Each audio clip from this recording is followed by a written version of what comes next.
Alright, here we are.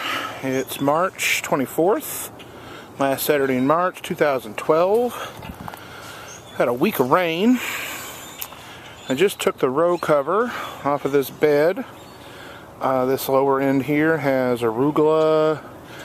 On the left hand side we've got a string of Rocky Top lettuce mixes. Down the middle we have beets. On the right hand side we've got Siamese Dragon stir-fry mix. You can see the bed to the left is still covered. I haven't uncovered it yet this morning. But these row covers really give you an advantage, even though we've had a really warm spring this year, protecting them from heavy rains and wind and the really hot conditions we had last week. Gives these little seedlings a really good head start. This bed has been in since about the 1st of March. It's about 3 weeks old, and I've already got harvestable arugula. Some of the Siamese Dragon down here I could probably pick.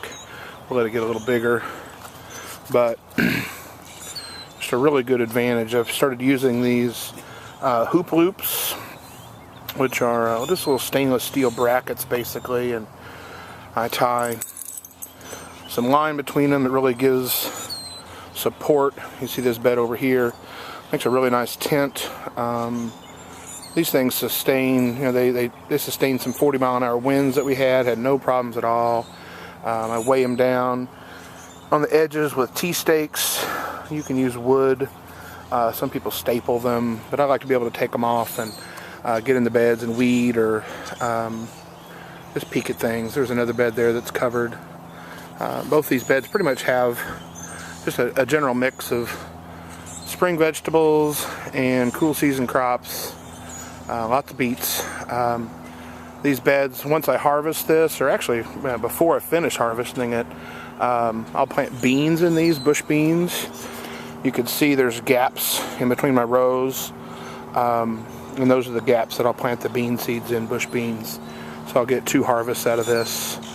One in the spring, one in the summer, and then this fall I'll either plant garlic or spinach in this bed. I'll show you the spinach that I planted last year and overwinter it. But just a way that you can get at least 2, if not 3 crops out of one raised bed, is using floating row covers and hoop loops or whatever it is you support them with. Can't wait for some salads.